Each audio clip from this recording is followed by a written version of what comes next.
Hey everybody, it's Allie, and welcome to our Y&R Chat for Sunday, June 19th, 2022. Y&R was really hitting the nostalgia button this week. We had Jill and Jack reminiscing about the good old days of corporate takeovers while they were at this very friendly Chancellor Winters merger party. It used to be takeovers, not mergers. And, of course, we had Friday's episode to celebrate Eileen Davidson and Beth Maitland's 40th anniversary with the show, and there were so many wonderful flashbacks. Did you have a favorite flashback? Oh, there were so many, but I really had to say I thought the scene of Ashley and Victor arguing and crying in the pouring rain, that stood out to me both emotionally and visually. That was a great one. I also really liked when Traci confronted Dina about, why, Mother, were you so indifferent to me over the years? That was a painful one. There were a lot of good ones, though, that were not painful. There were some fun ones, namely Lauren getting a banana split over her head. She deserved it. What a jerk that Lauren Fenmore was, and what a total transformation she has had, because that was some pretty mean, horrible stuff there, but it ended up being a great victory for Traci. I loved that. Another great victory for Traci was the moment where she got the copy of her first book. I just loved that. I nearly broke my keyboard trying to get the perfect screen cap of the back dust jacket of the book. It had a picture of her on it, and it went by so fast I wasn't able to get a picture, and I went back to find the exact split second where I could get it to keep it for my screen cap collection, because I'm obsessive, I guess. But I thought that was a great moment. I love Echoes of the Past. I think that's a great title, and I was really delighted to see that among the flashbacks.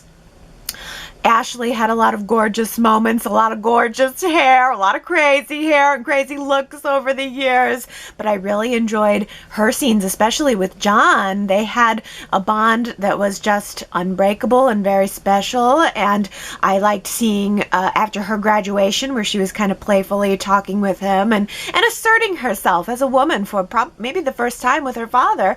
And I also really liked the scene where John was trying to help Ashley recover her memory. Oh, all of these wonderful moments, all of these wonderful characters, not even just Traci and Ashley. There were so many characters that got great flashback moments who they interacted with over the years. I just think these are two wonderful actresses, and of course, this is a nice opportunity to celebrate all of our actors and actresses who have been around for a long, long time. 40 years.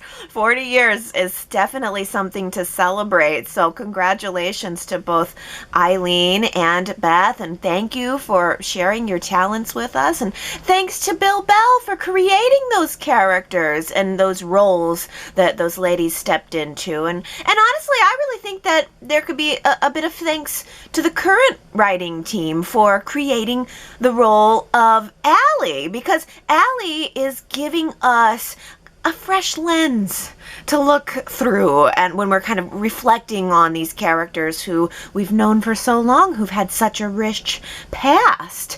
And I think, there are some stories here certainly that would not be told today. They sort of have to exist in a time capsule forever, and we've got them. And I really appreciate that the writers or the editors or whoever went back into the time capsule and really must have poured through the footage to dig deep and get these clips for us, because I think some of them probably have never been re-aired. There was a lot of stuff that I don't know that I've seen before. Really makes me wonder how deep Y&R is going to be willing to dig into the past library just a few months from now when they start putting together something special for the 50th anniversary of the entire show. Whoa, whoa, whoa, whoa.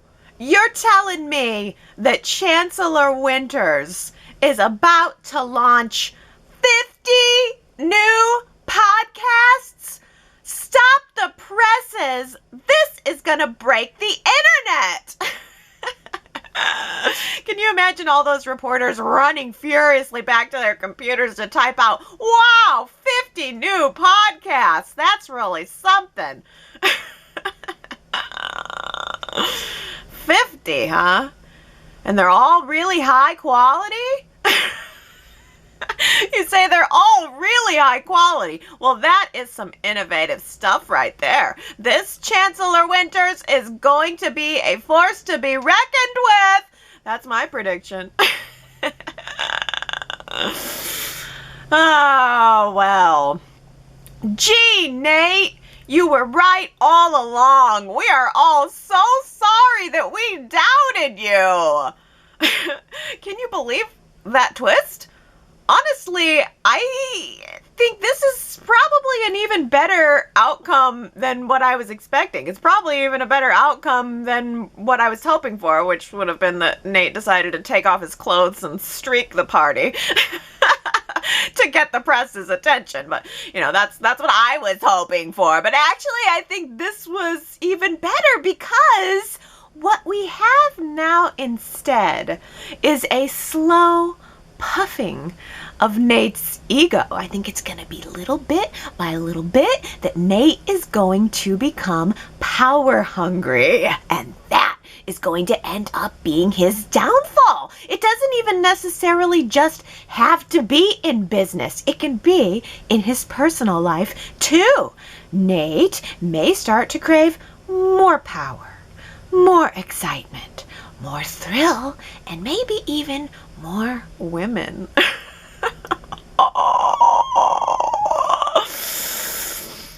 That Imani is a she-devil. She is a bona fide she-devil. She did this to him. I am pretty sure that Imani has got Nate under some kind of mind control. And I love it.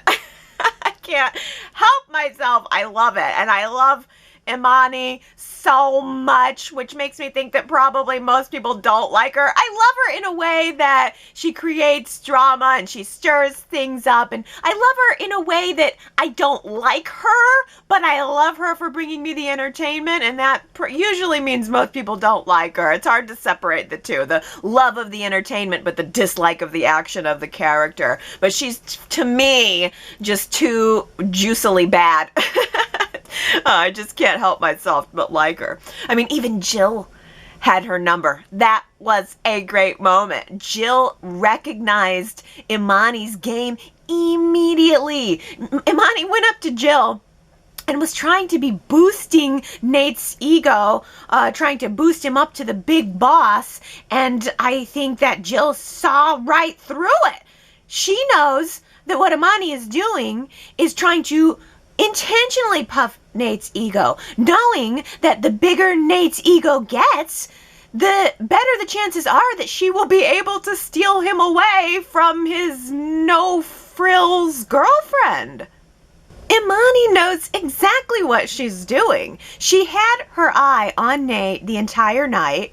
She saw Nate getting shut down by Abby, and then she walked right up to him and said, "Nate, that frown can only mean one thing. You need more Imani." I just imagined that it was me saying that, and she was saying, and I was saying, "Nate, yeah, that frown can only mean one thing. You need more Allie." I'm just basically very easily able to put myself in Imani's shoes. That's what it all boils down to. But she did bait him into going rogue, and it didn't start at the party. It started before the party. But at the party, she was telling him, you know, maybe you should go ahead and paint the picture that you want to paint at the company that he doesn't run or own or hold stock in. Sorry, Nate, this is not your picture to paint. Nate got some good advice from Abby. You got some ideas? Run it by Lily and Devon. If they said no, then you have your answer.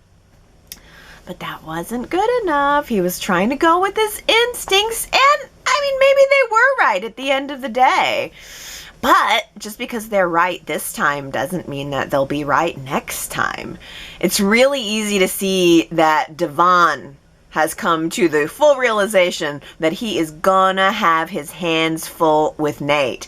Devon thought that Nate was going to be an in-name only COO. Devon was not really looking for a second opinion or anyone to come in and challenge his authority. And probably at this point, Devon is letting Nate have the space because Nate is family, and maybe also because Devon feels guilty for playing a part in taking away the only other career field that Nate felt passionate about. I was happy to see that it was finally acknowledged that Devon and Nate had that old fight. And we saw the flashback of it, and that was a great moment. Not only did we see the flashback, but we also had Nate telling the reporter that that was a turning point for him. He didn't go into specifics, but he acknowledged that the injury that he sustained from Devon in his hand made him unable to follow the career path that he wanted his whole life, and that really changed his path moving forward. That was where he lost the dream of being a surgeon, and he had to find something else. He had to pivot, and he tried a couple of different things, but now here he is. And I wonder what Devon was thinking about all that, because Devon was looking angry to me as he was remembering all of that. You know, he was remembering, and he was listening to Nate with the reporters, and I'm not sure what to read from it. I'm not sure if it was that Devon was annoyed that Nate was having this attention on him. I'm not sure if Devon was just feeling jealous or resentful that Nate would dare bring that up, because certainly Nate did have the affair with Elena, and maybe that's a wound that Devon hasn't fully healed. Or, I don't know, maybe Devon was just looking angry because he's angry at himself over what happened. Lily was lovely in lavender at the launch party. It was a great color, looked beautiful next to her skin, and Lily loves a mini dress. She loves to show off those long, lean arms and legs, and why not? I mean, if you've got those arms and legs, show them off. But I just thought that her speech was really nice. Lily gave me a sense that this was a momentous occasion, that this was a multi-generational moment. And Jill also reinforced that when she was commenting to Jack about how different it is today, that mergers weren't really very friendly back in the day. It was more of a knockdown, drag out battle, and because mostly they enjoyed the fight. That's what they liked to do. It gave them a pleasure to go toe to toe. But Lily and Devon are very different. Things are very different today. It's all very cooperative. Lily and Devon are family, and so they are trying very hard to play in the sandbox, and so far they're succeeding at that. It seems that more of the tension is between Devon and Nate, and also Amanda and Imani.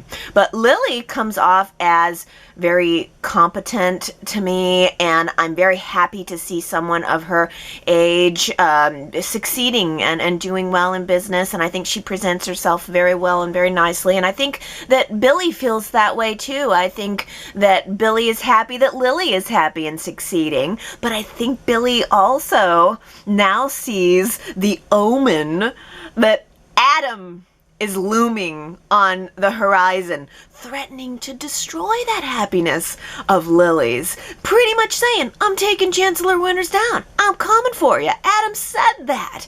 So now that Billy knows that, I just bet you Billy is going to use protecting Lily and her dreams as an excuse to strike first on Adam. This week, Victor appointed Adam as the sole CEO of Newman Enterprises. And boy, didn't Adam look just like a kid in a candy store. Oh, I'm just imagining his face right now. Mark Grossman has really, really grown on me. And do you know what I think it is? I think it's because I get the impression now that he has a really good sense of humor. When he first took over the role of Adam, all of Adam's material was so severe, so dark, so moody. And now that the character of Adam has been given a chance to lighten up, I feel like Mark Grossman's personality is being given a chance to really shine through. There are so many little moments that go by when I am just absolutely charmed by him, and I really hope that his new CEO title will give us a lot more of that to come. I mean, here's a good example. Adam's first order of business as the new CEO of Newman Enterprises was to take down that dime store portrait of Victoria right off the wall. You would have thought maybe that would have been hooked onto the wall or something, at least command stripped up there, but no, he just walked over to the top of the mantle, lifted it off, and set it off to the side. Maybe Adam will replace it with a piece of modern art, something with a little less personality. The portrait on the wall is just not his style. Really? Because I'm kind of hoping for an Adam portrait. Oh, but perhaps more importantly, Adam's second order of business as the new CEO of Newman Enterprises, sex on the desk with Sally. I like the way you think, Adam Newman. This is exactly the kind of innovative leadership that we have been looking for. Oh. Apparently, this was Sally's first trip into the inner sanctum, and she had sex in it. She had sex in the inner sanctum. I mean, that is a meteoric rise to go along with her new title as the new head of Newman Media. Well, I am really hoping that we are going to be able to see more of Sally in action at her job real soon, because sure, she looks great in metallic purple shoulder pads, but what else do you got? Of course, we all know that Adam has walked right into a trap, but Adam doesn't know that yet. Right now, he's just looking around, thinking that the view seems real nice from inside this trap, but soon enough, he's gonna realize it's a trap. Victor only put him there to try to draw Victoria back to town, which means heartbreak for Adam in the end. Victoria has set up residence in a very lovely hotel-looking apartment in New York City, while she and Ashland are working together to plan their next move. But I'm wondering, what is Victoria's next move? Did anybody else see the way that she looked at him at the end of Thursday's show? She was looking at him like she wanted to be the one to kill him. Like she wanted to be the main suspect in the murder mystery. Is Victoria plotting some kind of revenge on Ashland? Or are we just gonna leave that job to Victor? Because Victor told Nikki that he has more cards to play against this Ashland lock. But what? What could it be? If Victor had any more cards to play, then he should have played them before he shelled out $500 million to get Ashland to leave town. Please tell me that Victoria and Ashland are not really going to form a third media company. I just can't handle it. All of our mega companies battling it out to be the world's biggest podcaster. It's just totally absurd to me. I don't get it. Can we please go back to making things? Like Jabot. They made perfume and lipstick and beauty products, and sometimes we got to see the bottles and the jars and the lab, and we got a sense of something. These media companies don't produce anything tangible for the viewer other than the occasional scene with Billy recording a podcast or other people vaguely talking about a podcast episode that I didn't get to hear or see and don't really have a connection to. I don't know. Maybe it's all just too ultra hip for me. But don't you think it would be cool to see maybe some product ingenuity on the show? Can somebody make a widget? And then open up a widget store. We have no stores on the show, unless you count restaurants, but I don't. I think one store would be awesome. Maybe it could be the Grand Phoenix Spa. We got a little hint of that. We saw the sign at the Grand Phoenix this week. We even got to see the ballroom. Like, there was a lot of expansion around the Grand Phoenix this week, but there was a sign that said, hey, the spa's this way. Well, maybe can't we see the spa? Maybe have a tiny little counter for sales that goes along with it for selling the Jabot products? Oh, I don't know. Maybe that's all just old school. And now that Marchetti is in the mix, I don't know. Marchetti's there. Summer tells Kyle to run it. So I wonder if that just means that all the focus is going to be there at Marchetti and Jabot is just going to quietly fade into the background. By the way, you'll notice that I said Summer told Kyle to run Marchetti because that's exactly what she did. It wasn't even his idea. She said, you know what? Why don't you go run that, babe? You know how you've always wanted to run a fashion house. And Kyle said, maybe you're right. I'll just go ahead and abandon my title as the co-CEO of my family's company to go run that company you decided to work at. Hey, Summer, why don't you run the fashion house? Go get Chelsea and Chloe and Sally and go make some clothes and then go show us some clothes. Oh. Well, hey, I've been saying for the last, 3 weeks now that I want to do a poll to find out what you guys are thinking of the new summer. This is the week. Let's do it. Go to yrchat.com, vote in this week's poll. Let me know what you think of the recast of Summer so far. Do you like her? Do you not like her? Do you think she's a good fit, bad fit? Leave a comment, cast your vote. Let me know what you think. Abby made a lovely hostess for the launch party. Her shiny silver dress is exactly the dress that I would have worn if I were invited and I got to choose from all of the dresses there. Abby's dress is the one that I would have picked for myself. It was flowy and fashionable, but it also looked comfortable. She's a working gal. She had work to be doing. She needed to be able to move. It's pretty crazy that Phyllis would call Abby, of all people, to take over for her at the Grand Phoenix, right? There was a day not too long ago when Phyllis went to the trouble of going to dinosaurbones.com, I assume, to order dinosaur bones to get Abby out of the area, out of the hotel business. That was right before COVID hit, too. Never forget! Never forget dinosaur bones!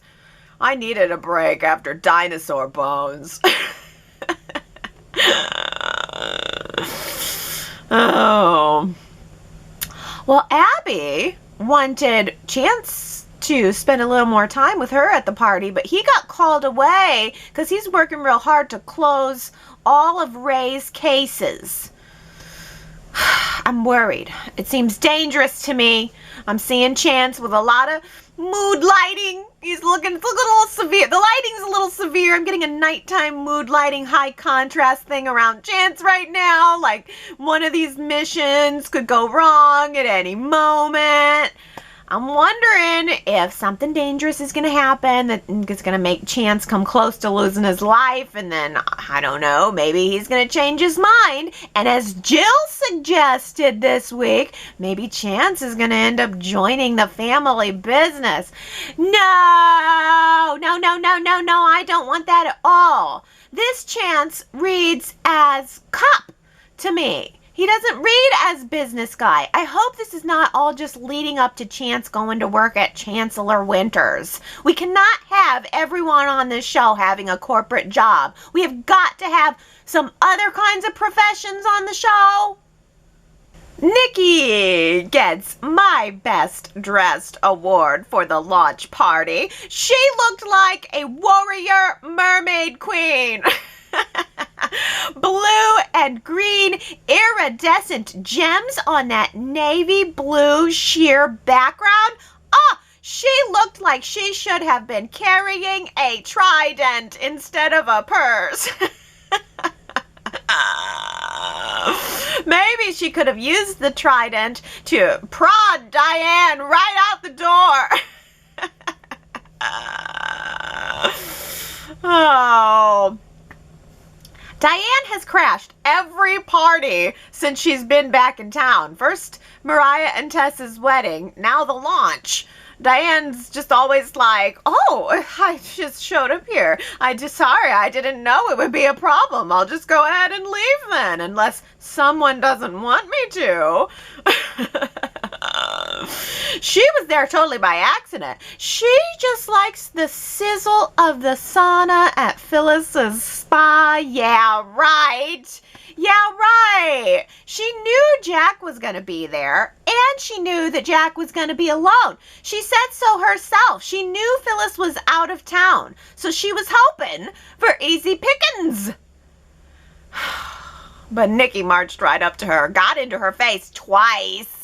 And Victor was like, I can't believe that I was ever married to that woman. Hey, how about that flashback? Well, so many flashbacks this week. But you guys see what I'm saying about Susan Walters? She doesn't even look that much older than she did. I don't know, that flashback probably had to be 20 years old. She doesn't look hardly any older than she did 20 years ago.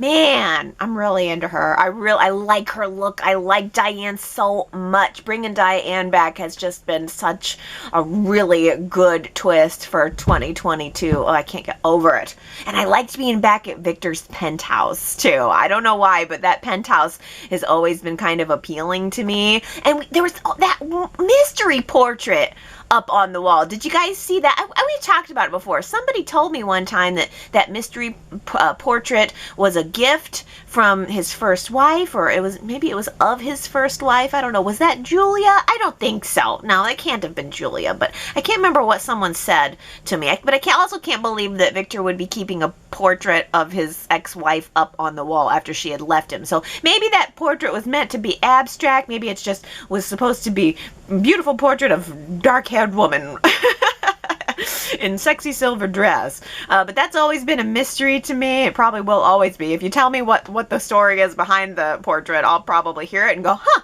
and then I'll forget a year from now. But I liked having that flashback.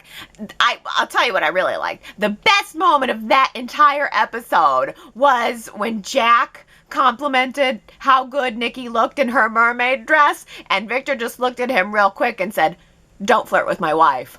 Wink. Of course, Jack took pity on Diane. Always in black, always showing that shred of neediness and vulnerability that men can't seem to resist. I mean, Victor did marry her. Jack did marry her, pretty sure. Yeah, Jack agreed to leave the party early to go talk with Diane at Society to reassure her and to ease her fears about Kyle changing his mind and deciding not to pursue a relationship with her. I don't know what on earth would have given Diane that idea. That's why I think it was all a manipulation. Kyle has been completely open with Diane. If he was willing to forgive Diane, to give her a second chance, despite the Abbott family feelings on the matter, I don't know why he would think any differently, just because everyone else in town hates Diane too. Why would that make any difference at all? She just wanted an in with Jack. She just wants to be that shred of vulnerability. And Jack, of course, was very reassuring to her.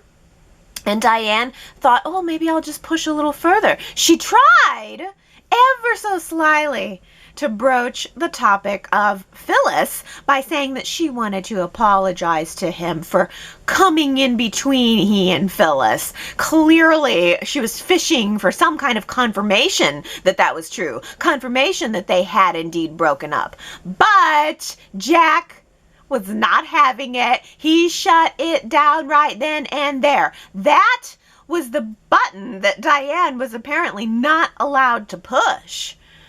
But I think that Diane got her answer one way or another from Jack's reaction. She now knows it's a sore topic. Phyllis and Jack aren't as strong as Phyllis wants to claim. There's an opening there. But even after Jack shut her down about Phyllis, he still continued to give her attention. That I don't understand. They were at Society one episode, and then the following episode they went to the coffee house afterwards. So they went from the bar to the coffee house. That sounds like a date to me. That's not even like, okay, fine, I'll meet and talk something out with you. They were fluid through town. They were moving. That's a date. So thank you, Jill, for getting to the heart of the matter. Jill got Diane to admit that she maybe wouldn't mind getting back together with Jack if that's what Jack wanted. Well, thank you, Jill, so much for at least dragging that out into the open and making Diane admit it. I mean, of course she wants to get back together with Jack. He is the most eligible bachelor in this hemisphere. Emotional fireworks of all kinds. Oh, that's a nice little line. Who said it? Emotional fireworks of all kinds. Well, the answer is Jack. Jack was talking to Diane about their past relationship and saying, hey, you know, it's a minefield here. We can't talk about our past without talking about and acknowledging the emotional fireworks of all kinds, the good and the bad. I like that line a lot. Congratulations, Henry, Kamna, Sue W, Brittany, Tanya, and Daisy, because you guys all got it right. Well, let's try this. Who said this? We can't change the past, so we might as well try to change ourselves. I like that idea. We can't change the past, so we might as well try to change ourselves. Who said it? If you think you know, go to yrchat.com to leave your guess. And if you get it right, I will give you your shout out during next week's Y&R Chat. And now on to your comments, starting with Laura, who says, OMG, Victor, give Ashley her baby! One more, give me my baby, Victor, and I would have traveled through time and space and snatched the baby from his arms for Ashley. That made me feel frantic. No kidding. Give me my baby, Victor! And Victor was just standing there like, what? What's the problem? Oh, Gary says, the little ancient flashback of Traci as a young girl telling her father that she's not fit to be a part of the Jabot beauty family, but she loves everybody so much anyway and was one of the best, it was one of the best character revealing look backs ever. It is so interesting how Y&R is able to locate such an obscure moment that one would think would be lost in the annals of tape forever. Certainly, Y&R can pull from its library the St. Valentine's Day Newman Tower fire or a bombing massacre at a moment's notice, but how in the world do they locate these little nothing moments of pure gold? They can't possibly document every small scene for possible future reference from the year one. What kind of Y&R manpower does it take to shuffle back through the ages of time to present us with this? Good work! Yes, I couldn't have said it better. I mean, it must have taken hours. It probably took many people and many hours to go back through the tapes and find the best of the best, and they did it. They did it well. Ambreen says, one thing I really like about soaps is the same actor can play a character for 10, 20, 30, 40 years.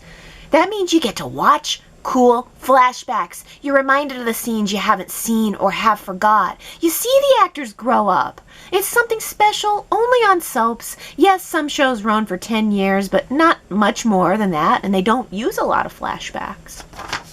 Yeah, that's true. Other shows don't really do flashbacks. They just don't have them, and we get to enjoy them because not only are we watching the characters grow up, the actors and actresses grow up, but we know that we've grown up along with them. Henry says, just to weigh in on Friday's show, it appears that most chatters gave positive comments on the flashback episodes and clips. I beg to differ. I have to be totally honest, I hated every minute of it. Well, the scene or two that I watched. I turned the channel to cable news. Friday's show, in my opinion, was a colossal waste of time. I was hoping to see continuations of Adam, Victoria and Ashland, etc. So much could have been shown. Congrats on 40 years for the Ashley character, but it could just as well have been posted on Facebook or other social media. I think they did. I think they had an on-set party for them because I saw some behind-the-scenes pictures. They were at the Abbott Mansion, and it looked like Eileen and Beth were giving some speeches, and there were some like cupcakes with their faces on them, and it looked like the cast had a celebration that was posted on social media. But Laura says, I think Y&R does this, the flashback, the anniversary flashbacks, as a treat for the decade's fans, thanking them for their loyalty. I may be completely wrong, but it somehow feels like that. Yeah, I think so too. I think that it's a celebration of the actors, actresses, whoever it may be, that you know, they can share with their peers, with their co-workers. But also, I think doing the on-screen flashbacks is a way to celebrate for the fans, because the fans, you know, maybe are on social media saying, "Hey, it's been 40 years. You know, maybe we deserve a little something, a little, you know, just to help celebrate, or we want to share in the celebration too." I agree.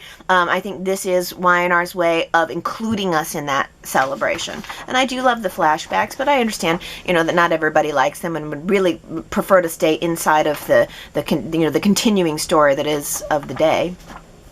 Kamna says, I was kind of neutral about the Ashley Traci episode. I felt that both deserved their own episodes, but then of course Nadia's theme started at the end and then I melted. Darn that music. Kamna. The swell of the classic, the full version, the original full slow version of the Y&R music swells up, and then we get that fast flashing of the flashbacks. Oh yeah, there was tears. No doubt about it, there was tears. And that music, that's the two ones. It's the Y&R theme song, gets me every time, and the Cassie's death music, Ode to Cassie. Nadia's theme and Ode to Cassie get me every time.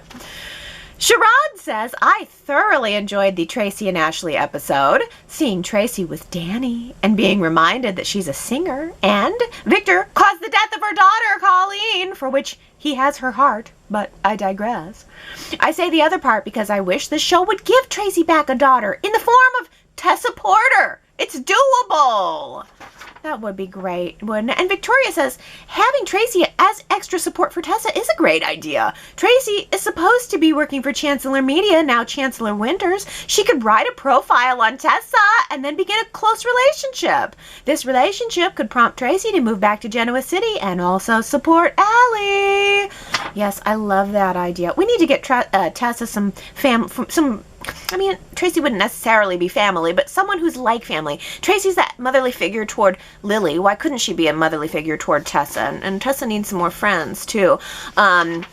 But yes, the Colleen story really touches my heart, and then got put into Victor. And the choice that Traci made there to give Colleen's heart to the man who played a role in her daughter's death. Yes, I mean, that was a gritty, horrible, hard moment. And I've always felt connected to the character of Colleen, and I've always felt very connected to Traci's pain in having lost her daughter. But I really like your idea that she can fill it with, by being a motherly figure, a family figure to other young people, that, this sense of the new generation, that Traci could step up and help provide guidance for them. Well, speaking of Allie, Tony says, I like Allie. In her first scenes, she looked very young, like Faith, who's finishing high school. Allie mentioned her master's, which would make her at least 25. And I did notice recently she looks and dresses a bit older than her initial scenes. To feature her with Noah, they recast younger? I like them together. Yeah, I do too. I love that rainbow dress she had on. It was like a rainbow horizontal striped dress, and it had maybe sequins, or it was glittery or something, and she had a cute little rainbow belt on it. I've liked Allie's fashion. She has had some cute little outfits on. Yeah, and I like her in general. I also liked that Allie got that text from Noah, and she was like, guys, I'd really love to sit around and reminisce about your past, but I'm still young and restless. I got to go. It's the changing of the guard, and there's nothing wrong with that. That's life. We got to let the youngins be youngins. Well, let's talk about our launch party. Diana says, I really enjoyed the launch party. I was very pleasantly surprised. It almost felt like I was watching a different show. We saw many different camera angles in the lobby that made the room feel completely different, which I really appreciated. We saw a lot of extras that made the launch party feel realistic. I was happy to see Imani's date from the company, as I wasn't expecting to see him. I thought he may just be an off-screen character that we'd only hear about, or that Imani would possibly decide to go solo to the party. I thought Imani's date was a good-looking guy. Yeah, I gotta pause there, because I agree. What was his name? John Carlo? I was like, yeah, okay. Can we bring this guy on for a couple more scenes? Oh, and before I forget to say, you also mentioned the fact that we saw those scenes of the extras. Yeah, we had that kind of weird shot of Jill in the audience with the extras around her. I think Amanda and Imani were seated behind her, and then we had the press. It was odd. It looked visually off to me. I actually did not like that scene. I think everybody was on kind of a dark background, and something about it looked uncanny, like it didn't look natural, especially juxtaposed against Lily and Devon and everybody at the podium, where that looked more like traditional shooting. Seemed like maybe it was green screen of Jill and the audience. I'm not sure, but there were a lot of extras at the party. I think you're saying out in the lobby and kind of mingling around, and it made it a little bit more pleasurable to watch. Diana also says, I didn't think we would see people in the ballroom other than Devon, Nate, and Lily, and it was suspenseful to see what would happen when Nate told Imani he was going to reveal what some of the company's plans were. I'm glad Nate's plan worked out for everyone. He made the right choice, and overall I thought Y&R did a really great job with both of the launch party episodes. Yeah, I do too. Michelle says, a note on the party scenery. The hotel lobby seemed like an unrealistic location for a party of that caliber. Surely there are ballrooms in Genoa City, but it played two key roles. It allowed for an easy way for Diane to walk right in. Strange that no drink was poured on her. The lobby also allowed for a location reminder on Nate's accident. Maybe Devon is thinking that Nate joined the business in a way to get back at him by sabotaging it. That's why he keeps shooting down Nate's ideas. Oh, so you think maybe Devon is thinking that Nate is harboring the resentment and trying to get back at him. Ooh, I can't wait to see those two guys battle it out. Jamie says, Business Nate is giving me major Neil vibes, and I love it. Oh, that's an interesting comment, because I always feel like Devon gives me the Neil vibes, and Nate is suddenly giving me Malcolm vibes, but I like that you're spinning it around there. Let's talk about Nate's ambition here. Last week I asked you if you thought, if you were pro Nate going for it, or if you wanted Nate to just kind of back it up. 58% of you say, go Nate, keep it up. 42% of you say, no Nate, back it up. Marianne V voted for Nate to keep it up. He has good ideas, but Devon always shoots him down. Even after giving up his job at the hospital with Elena, he doesn't get the respect he should for his ideas and his ambition. But Southside Granny says, even in fake COO world, Nate is clueless. Stop embarrassing yourself, Nate. Sorry, Allie, I know he's your Y&R hunk. No, I agree with it. I actually do agree with you. I voted go Nate because I like the drama, but in reality, he doesn't own the company. He doesn't actually make the final decisions, and it's inappropriate for him to step outside of what his boss told him to do multiple times. T. Nicole voted for Nate to back it up. I think his ambition and drive is a great thing to have, and I don't want him to lose that. However, he's not in a position to make the final decision, and your boss makes that call, regardless if you agree or not. I think Nate should be able to express his opinions and thoughts, and they should be valued, but Devon and Lily do have the final say, as they are in the higher level positions. I agree with you here. And I think the other piece of it is the fact that it's family. It's not as simple as an employer-employee relationship. There's also the family dynamic. There's also the personal history that plays in there too. So that's why I think the storyline is getting pretty good, because there's more than one way to look at it. Victoria says, take a step back, Nate. You're looking at the wrong people for support. I love Imani, but I would not be looking to her for advice. She's encouraging Nate to buck the system. If he keeps it up, Devon and Lily will lose respect for him and question their decision to include him in the business. Nate didn't step up and make Devon pay for the life of his livelihood, so slow down, Nate. You need to be more strategic and learn about Chancellor Winters before pushing your ideas. Yeah, this is a good point, too, because not only did Devon not really make a recompense for what he did, but Nate didn't ask for it. I think it's just a story that Y&R didn't decide to follow until now, but I'm glad they are now. Robbie says, the drama! Imani and Nate are coming in hot. I'm sorry, but I was living for Imani telling Amanda to back off. And I can't believe Nate just ignored directions and told the press those details.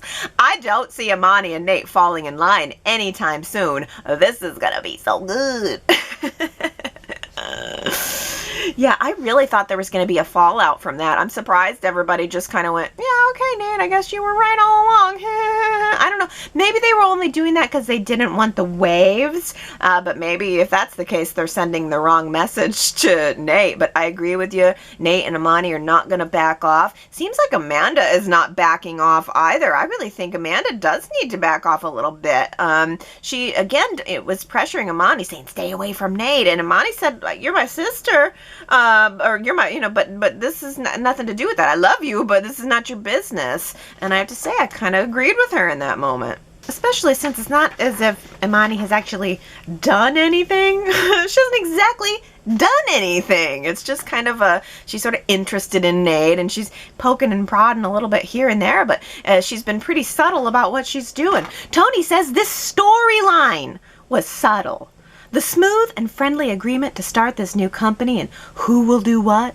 Nate gave up his career at the hospital thinking he was going to be an equal part of this and make a difference. The reality is, Billy has something else to do that he likes more. Lily's bossy because she's the new Catherine Chancellor diva of business. And Devon, seeming to listen to everyone, is used to having the final say about everything. Oh yeah, that's a really good assessment. I guess Lily doesn't come off as bossy to me though. That's the only thing that I don't get out of it. But I guess I could see how she would come off as bossy. But I really agree that the storyline has been subtle, and all of the different personalities and dynamics in there really are giving us something good and meaty that we can dig into, because all of these perspectives are understandable. Ellen says Devon is so jealous of Nate. First, he destroyed his surgical career. Then, he tried to squash his ideas for the launch, and he was wrong. He's worried that his cousin will be as good or better in the business arena as he is. Devon is going to have to make room for other people to have success. He's used to keeping all of the glory for himself.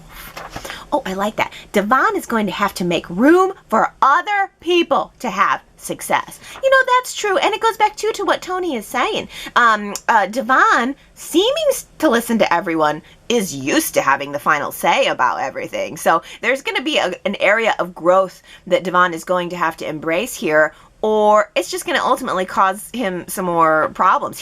Because again, I think it was, who else said, Tina Cole said, everybody deserves to be able to have their opinions heard. I mean, what did you hire me for if you don't want to hear my opinions? So everybody deserves to have their opinions heard. It's just that ultimately, it's up to Devon and Lily to be receptive and to be good leaders, and being a good leader means making other people feel valued. And I don't think that Nate feels valued, and that's why he is acting out.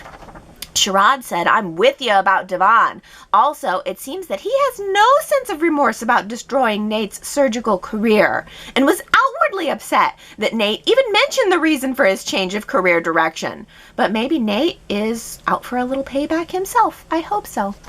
Oh, so you think that Devon was annoyed that Nate was talking to the reporters about that. Daisy says, I think Nate resents Devon more than he tells himself. And I think he'll continue to ignore and undermine Devon in any situation where eventually everything Devon built will be gone. So you think that Nate is going to purposefully undermine Devon to the point where everything Devon has built will be gone. It's possible. How far is Y&R going to push the character of Nate? It's a good question. Well, Gary asks, speaking of fashion, which we weren't, can the chats offer an opinion on Nikki's under the sea mermaid dress seen at the Winters Chancellor Ball? And Victoria responds, I thought this dress was definitely a miss. Nikki usually looks great in blues, but this shade was made for someone with darker skin tones. The dress is made of heavy material, so it is unflattering and doesn't have movement. The cut makes Nikki look whiter than she is, and it might have looked better in a shorter cocktail version with a V-cut neckline. Oh yeah, because the neckline was part of it, or a big part of it. It was kind of a folded over neckline. Maybe a different cut would have changed your opinion. I can't believe you hated the mermaid dress. Sue W says, I think Nikki herself looked so pretty in the turquoise framing her face, and I loved her soft hairdo. Looks like maybe Faith styled it for her, LOL. But ugh, I didn't like the dress at all. It reminded me of what the fairy godmother wore in Disney's animated Cinderella. I kept expecting Nikki to pull out a wand and start wobbling. Bippity boppity boo! Oh, if only. You saw a wand and I saw a trident. So, I mean, that's a theme though, right there. At least we can agree on that. Diana says, I thought it looked ridiculous, to be truthful. I've never seen an outfit look as bad as this dress did on Nikki. I don't know how the show thought this dress looked good on the actress. She's usually dressed quite nicely. What's wrong with me? I gave her my best dressed award. Tony says, I liked Nikki in the dress. Okay, all right, here we go. Other opinions. Tony thought it was very summery, mermaid maybe, matronly maybe, but both describe her. True that. Other fashion at the launch. Tony says, Lily just happened to be wearing no jewelry and the dress that will go with Billy's gift of an amethyst. Yeah. Jill, why always in black? Diane, always in black it seems, but she'll burst into color one day. Amanda, always in white, but nice. And Imani, we don't know her color yet, but she looked nice in dark silver. Abby was not exactly at the party, hosting on behalf of the hotel, and usually so cute, but the white thing looked like a swim cover-up. This is a controversial set of fashion for this ball, I guess. We got mixed reviews on practically everything. I totally agree with you about Amanda in white. I mean, she looks fantastic in it. I mean, it's a beautiful color on her, but she does always choose something white. Diane always in black, but I almost think that it's intentional. I kind of think that Y&R is styling Diane in black intentionally to try to keep her muted, try to make her seem like, well, I'm not trying to stand out. I'm just here to be with my son, you know. I feel like it's an intentional choice there. And you didn't like Abby's swim cover-up. The dress that I said I would pick for what I would wear to the party. I don't know, it just looked like it was flowy and shiny, and I guess maybe I'm just like, ooh, shiny. But I don't know, I liked it. Laura says, wornontv.com says the Under the Sea mermaid dress is $15. It's called the Dreamer Dress by Temperley, London. So how about that? $1,500 for the mermaid dress. I'm not surprised. I mean, it looked very detailed. It definitely looked like something that a lot of sewing went into. So I guess I shouldn't be surprised that it's $1,500. Do you think Y&R buys it or do they rent it? I mean, surely they rent it, right? And then they must have a deal. When they have something like this, they must have a deal with the designer and say, oh, we'll feature the dress on the show. Let us wear it. We'll give it back. It has to be on loan. There's no way they're investing $1,500 in a wardrobe that she's only going to wear once. Victoria says, note to wardrobe, please add color to Diane's. Her dark blues and black are beautiful clothes, but Diane can take some color. It looks like she's in mourning. When she crashed the Chancellor Winters party, she was so drab next to vibrant Nikki. Yeah. But I like this from Sue W., who says, Diane's look is definitely understated, with a quietly confident appearance all the way around. And not just in her clothing style and color palette, but also with minimal makeup, unobtrusive jewelry, and natural-looking hair that hasn't been straightened, teased, or colored into compliance. She's so pretty, and why all of that pales in comparison next to the look-at-me styling of most GC babes, it's rather refreshing and reflects more of a real-world vibe. But do I want that from a soap? Nah, she would wow with some glitzing up, I'm sure. Either Diane's look is deliberate to show she doesn't want to draw attention to her little old self, or that's always been her style. Does anybody remember her look from when she was first on the show? I really don't.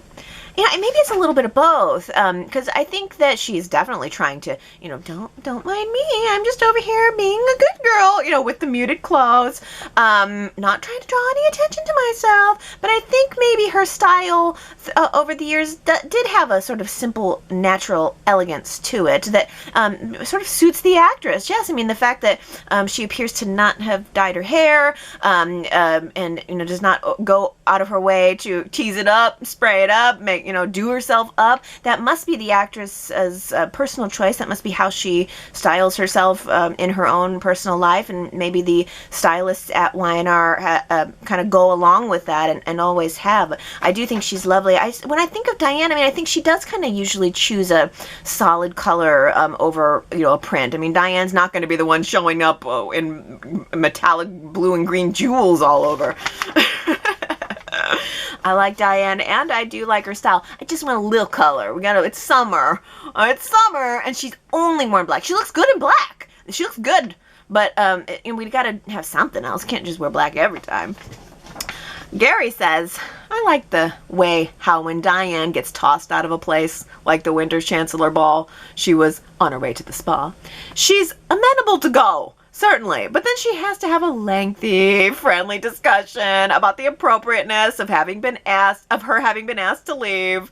The point being, she doesn't just get up off her A and go. You have to maintain dignity in the most demeaning of situations, and Diane is going to slink away in her relatively swift but own time to obtain some kind of small control where she doesn't really have any in retaining dignity. 5 stars for her many graceful exits. Yeah, graceful exits. That's a good way to put it. Yeah, she just says, oh, well, you're right. You know, she just sort of slinks away.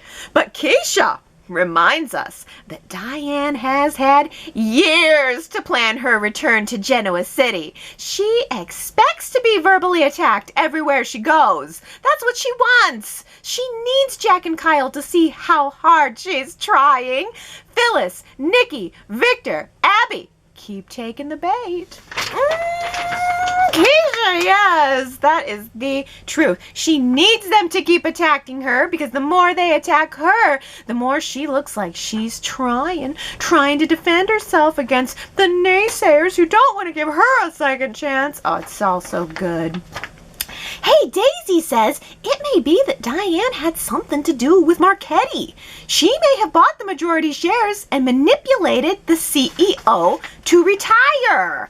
Oh, I love that idea. If there's any chance that Diane could be somehow connected to this Marchetti thing, ooh, that would be so good. Oh, well, Diana says, I was surprised to see Chance at the coffee house with his new partner. I was happy to see this new character, as we only ever hear about Paul and never see him. Seeing new characters makes the show feel much more realistic than always seeing the same characters. Yeah, that's true. Chance's partner, and like you said, we had Giancarlo. I mean, it's just sort of like, okay, well, these aren't necessarily people that we're going to follow their lives, but they're faces that we can recognize. I like that. Ellen says, so are we back to one person who works at the hospital, Elena, and one person who works at the GCPD, Chance? I suppose Kevin and the Invisible Paul technically work at the GCPD, but they are not involved in any cases or shown in any scenes. This seems like a clear signal that the show is not invested in medical or crime careers or stories at this point. It's families and businesses with hotels and restaurants as backdrops. That's funny. I formed kind of a similar thought totally on my own, Ellen, this week, that it's just all corporate jobs. No stores, no nothing. I mean, and it's just exactly what I was thinking, too, because it's like Chance is the one cop, and it kind of seemed like there was an implication that he might want to go work at the family company, too. Maybe not. Maybe they were just saying that to address our questions about why, he's the obvious and only one with the Chancellor last name, and yet he doesn't work at the Chancellor business. So maybe Y&R was just addressing it in that way. But yeah, I totally agree. There's just not enough other professions. There's not enough sort of social variety on the show, I guess I would say. And speaking of Paul, Laura says, I love that they mention the characters of Catherine and Neil. Where does that cast loyalty go when it comes to Doug Davidson? I hold Paul in the same esteem as Kay and Neil. It just doesn't sit right. Oh, it doesn't sit right, and it never will. I agree. Oh, Daisy says, Sally has nothing of her own, not even in business. All she does is big up Adam, make him believe that he's the best, that he deserves. He. She's setting herself up to end with nothing. It's true, all of Sally's eggs are in the Adam basket. And if something happens to that basket, then Sally's eggs are just going to go spilling all over the place. And I do worry about that for her. Keisha says, Adam is so thirsty, he doesn't even see what's right in front of him. Nikki's willingness to give up her title at Newman should have been an alert to Adam that this win was too easy. Yeah, it's almost like Adam is just... It's sad because I think in Adam's mind he's thinking, yay, my dad trusts me. He finally trusts me. And I think Adam is blinded by what he wants to believe of Victor. I mean, everyone wants to believe that their parent loves them and supports them and believes in them. It shouldn't be that hard. And so I think Adam's sort of getting ahead of himself blindly. And it is quite sad. Ellen says Victor is the worst. He gives Adam the position of CEO, which he knows makes Adam feel validated and trusted, but Victor's only doing it to get under Victoria's skin and lure her back to Newman. And then what? He demotes Adam and hands the position back to Victoria? And Nikki is smugly standing by, watching all of this, enjoying the knowledge that it's all intended to be temporary? She just wants Adam to fail because she's a small person who can't ever support Hope's son. Victor and Nikki are toxic people who manipulate... Who manipulates adult children in their 40s this way? Well, probably other corporate millionaires do, but it's pathetic. Yeah, I mean, and that is the sad thing, is it's all there only to draw Victoria back. And then what? Does Victor intend to just remove Adam from the position and cast him aside? I mean, that can't be the case. I I would be very disappointed in Victor if his plan to bring Victoria back did work, and then he just tries to boot Adam out and get Victoria right back into that spot. That's going to be very disappointing. I hope that Victor and Nikki, or just Victor, because I think you're right about Nikki not accepting Hope's son. That's a whole nother topic, but I hope that Victor could want Victoria to come back into town and have that in its own plane of its own little bucket of thought, and still want to follow through with letting Adam keep the CEO title, because Adam's there, Adam is consistent, Adam is the one that wanted it, Victoria abandoned the job. So I'd like to see Adam keep the CEO title. I don't want him to just get booted right back out the door the second Victoria comes back, but that is a very, very good comment. Diana says, I wonder if Victoria is faking her forgiveness of Ashland, and in reality, she actually has a plan of her own. I say this because I thought I saw a look on Victoria's face when she and Ashland were toasting at their new place in New York. The look on Victoria's face showed a dislike for Ashland for a split second, as if she was not being genuine with him. Not sure if anyone else thought the same thing. Oh, yes, Diana. So here is confirmation that you and I were seeing the same thing. I'm sure that means that maybe some other people were seeing the same thing. There was something in the way she was looking at Ashland. Like she was setting him up, like she was looking at him almost with disdain or disgust. Like she was like not feeling good about herself for even being with him. Or there was something there. I don't know if it was just the actress or Y&R messing with us a little bit, but it certainly did make me think that Victoria had more on her mind than just a fresh start with Ashland. Oh, well, let's end this Y&R chat with a great zing and a juicy prediction. Here's our zing. Ready? It comes from Keisha, who says, Nikki, Reed, Foster, Bancroft, Newman, Abbott, Landers, Newman, Chow, Sharp, Abbott, Newman doesn't understand why Victoria could believe a man like Ashland Locke. Is this woman serious? Brilliant. Gosh, I just almost want to have a moment of silence to let all of that sink in. Are you kidding me? She doesn't know how Victoria could trust a man like Ashland Locke. Oh, Keisha, comment of the week. Oh. And I'll end on this really great juicy prediction from Henry, who says, I have read that Victor will fake an illness to lure Victoria back to Genoa City. Sounds familiar. I gotta admit, it's been a good week for Y&R. Ooh, the flashbacks and the current stories and everything's sort of heating up. We had some fashion. I mean, it was a good week. I had a good time watching the show this week, even though there was no Monday episode. I didn't see that coming at all. I didn't know anything about that. I sat down at, what time? By 5:30 to sit and watch my Y&R. The episode wasn't there on the CBS.com. I couldn't believe it. So I had to look around. I'm like, what? Preempted? What? There's other things in the world besides Y&R. Well, I just don't accept it. Had to watch a couple of the Monkees episodes. All right, two episodes of the Monkees. That should fill the Y&R spot. All right. Good night. Oh, but I think Y&R made up for it in the 4 episodes that we've gotten, and I am really looking forward to next week. Go to yrchat.com. Let me know what you thought about this past week. Give me your predictions for what's about to come up. And hey, come by on Monday. Chat right after you watch the show. Come by daily. Give us your daily impressions of what you think. It's always wonderful hearing from you guys. I love ya. I hope you're all having a really good week, and I will see you next Sunday. Bye.